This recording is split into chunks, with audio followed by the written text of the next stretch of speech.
All right, y'all, welcome back to another video. Today we're going to be looking in Leviticus chapter 23. We're going to be looking at the feast of first fruits and the feast of weeks. All right, so we're going to go to Leviticus, Leviticus 23, and we're going to start down in verse 9. And it says, "And the Lord spoke to Moses, saying, Speak to the children of Israel, and say to them, When you come into the land which I give you, and reap its harvest, then you shall bring a sheaf of the first fruits of your harvest to the priest. He shall wave the sheaf before the Lord, to be accepted on your behalf.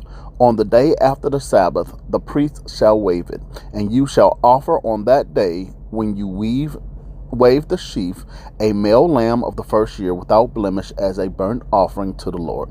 Its grain offering shall be 2/10 of an ephah of fine flour mixed with oil, an offering made by fire to the Lord for a sweet aroma. And its drink offering shall be of wine, 1/4 of a hin. You shall eat neither bread, nor parched grain, nor fresh grain, until the same day that you have brought an offering to your God. It shall be a statute forever throughout your generations in all your dwellings." So, first off, this is a forever statute. He's telling us this is a law that you're going to do forever in all your generations, in all your dwellings, wherever you are. This is what you're going to do. So this is something that today we are still supposed to do. Now, Yeshua HaMashiach has taken over the duties of the offering. Okay, so we no longer have to go to the priest because Yeshua is the high priest. He is the priest. Okay. But how will we do this in modern day if there's no priest? If Yeshua has done everything, we don't need to, offer a lamb and all that kind of stuff as a burnt offering. So how do we do this today? Well, today we realize that Yeshua paid the price. He is the sacrificial lamb. So we don't have to do any of that. But this is a time that we are to give to other people. Okay? So we take of what we harvest and we give it to someone else. Preferably someone in need. Okay? Who will respect it. And, I wouldn't give it to the homeless guy that's standing on the street corner asking for cash, because he's just going to throw it away and he doesn't care. But find someone who is like you, who grows their own food, who respects what you're going to give them, and is going to do something with it. And you give that as a wave offering. You give that as saying, Yahweh, I'm giving this on behalf of you. This is my offering to you that I'm giving to this person. And, you bless it.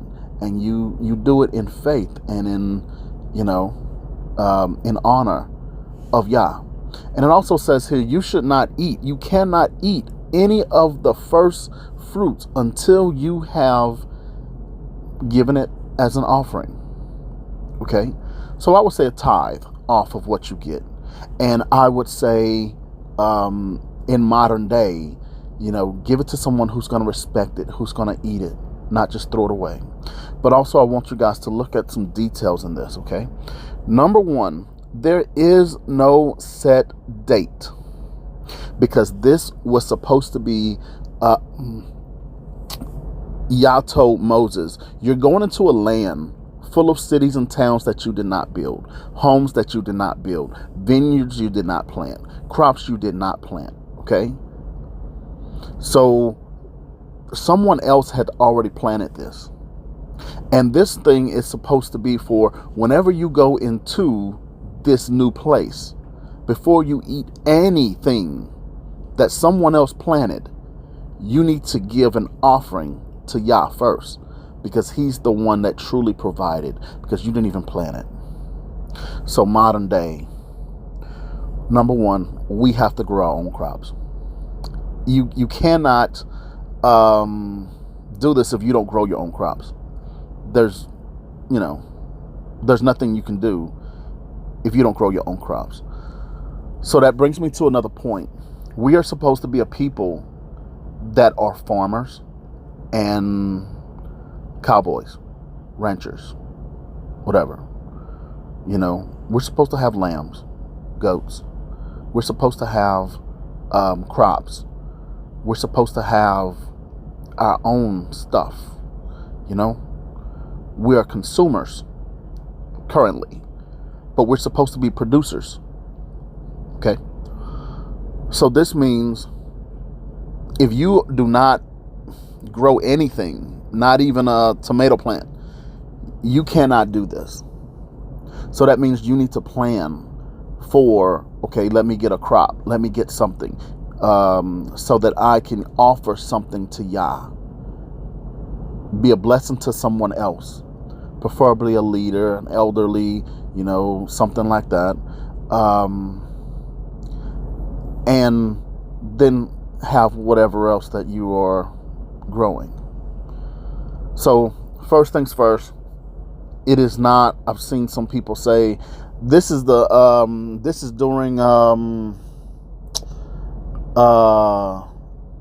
after Passover, during Feast of Unleavened Bread, you know, is this. No, it doesn't have a date. This is coming straight from the word. It doesn't have a date. So this is not based on when you do it or a certain date that you do this. This is whenever your crops come up. Whenever anything you grow, you need to take a tithe of it and give it to someone else as an offering to Yahweh.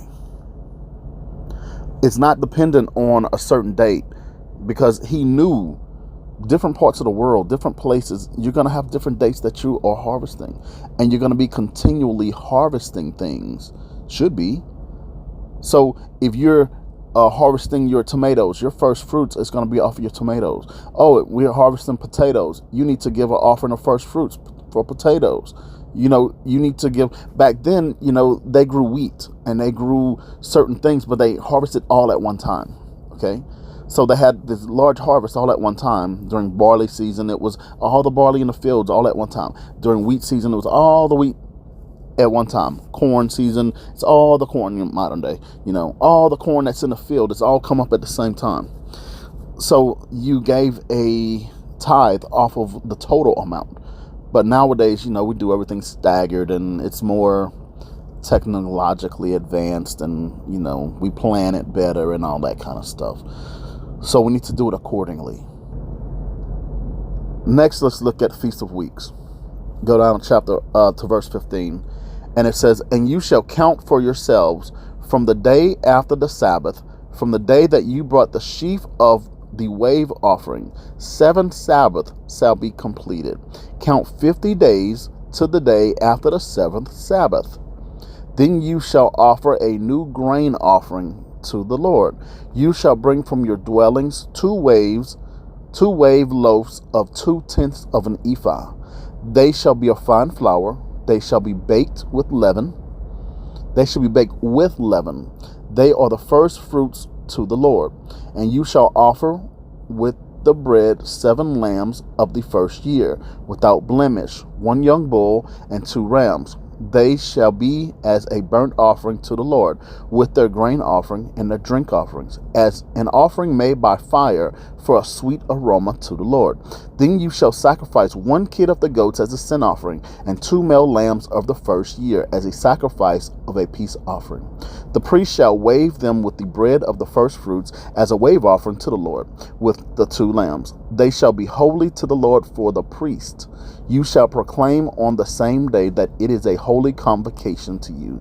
You shall do no customary work on it. It shall be a statute forever in all your dwellings throughout your generations.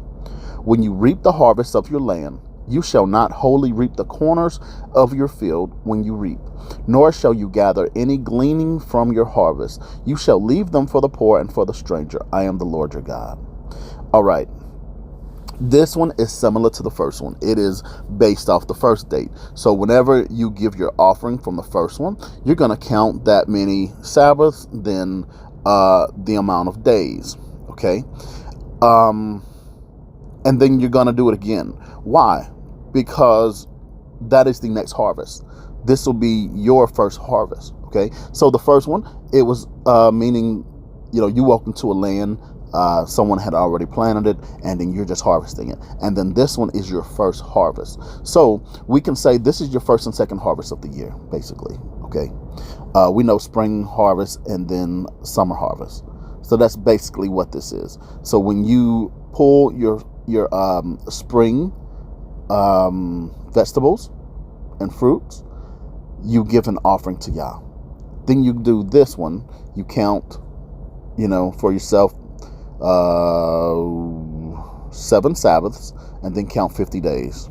Okay, and that's when you do your next harvest. You probably would have brought in all of your grain and all of your stuff. Modern day is going to look a lot different from back then, because they had to grow all their food. We buy most of our food. So whatever we grow, we need to do this, because this is a forever thing. Yah wanted us to always be simple people. He never wanted us to be consumers like we are now. He never wanted us to rely on everyone else. We were supposed to rely on Him. He is the one that makes it rain in its season. He is the one that blesses us with bountiful harvest. There's no need for rain if you're a consumer. There's no need for a bountiful harvest if you're a consumer. That's not much of a blessing to you if you don't even do it. Okay? So this means we need to change our lifestyle. We need to rethink our lives. Our lives are supposed to be a whole lot simpler, a whole lot different from how they are now. And Yahweh wanted us to stay that way, which is why He made these things forever throughout all your generations and dwellings, no matter where you are. Okay? And also, let's look at the idea, a modern day thing of, this is my land. No one comes on my property. I'm going to shoot you. I'll kill you if you come on my property. That's silly, because Yahweh never wanted it to be like that. Look at 22. It says, when you reap the harvest of your land, you shall not wholly reap the corners of your field. When you reap, you shall gather, nor shall you gather any gleaning from your harvest. That means don't pick absolutely everything. Leave some stuff for poor people. That means poor people were supposed to be able, if they could not have enough food, if they didn't have enough whatever, just like you see the homeless people all around,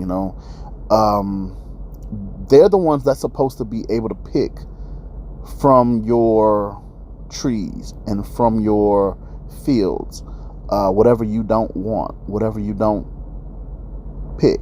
Okay, nowadays we have this thing where we're like, I don't want you on my property, this is mine. We're selfish. Yahweh didn't want us to be selfish. So I want us to look at this thing from all the different areas that Yah put in this.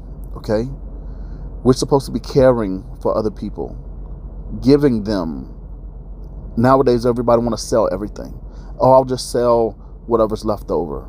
I was reading an article earlier about apples from different orchards and how they just threw them out into a field in a remote place, not even a place where people could get it if they wanted to. All because they said the supermarket prices were too high and nobody was buying apples anymore. So they just dumped them. That's a greedy Western way of doing things. They could have gave that away. Giving it away is better than just throwing it out. Okay? So we need to change the way we think about what is ours, about what is for us. I know we put in the time to plan it and all of that kind of stuff, but we need to think about other people around us.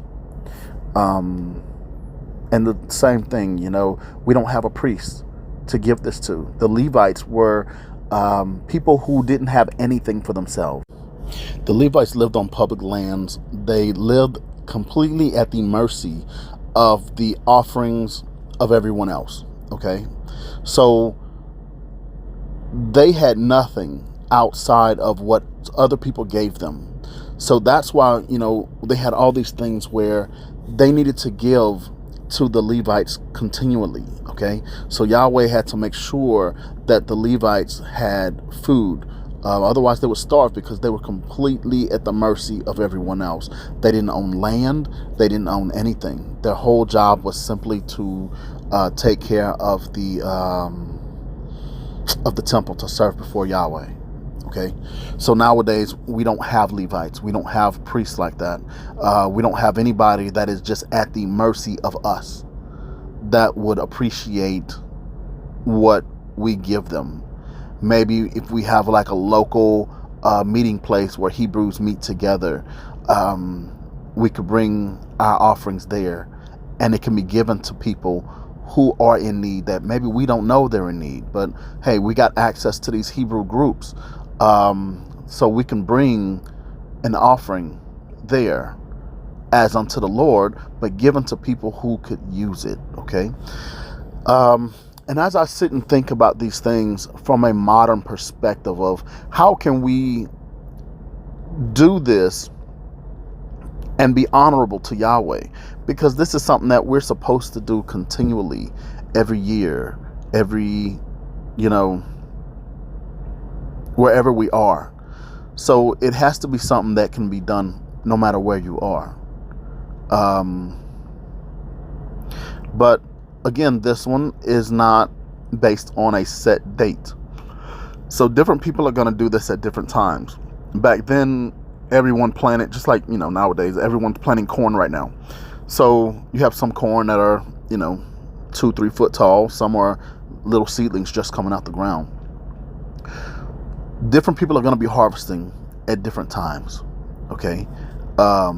Whenever we harvest, it's when we do this based on Yahweh's laws and his rules. But you have to be someone who grows something in order to get everything out of what Yahweh has for us. We have to live the life that Yahweh wants us to live. I mean, we don't have to be like Amish people, but that is similar to how they were back then. Is similar to how Amish people are modern day. And that's how Yahweh wanted us to be.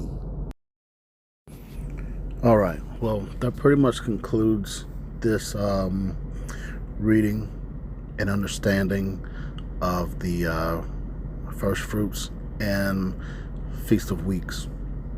Thank y'all so much for your comments, your subscriptions, your likes.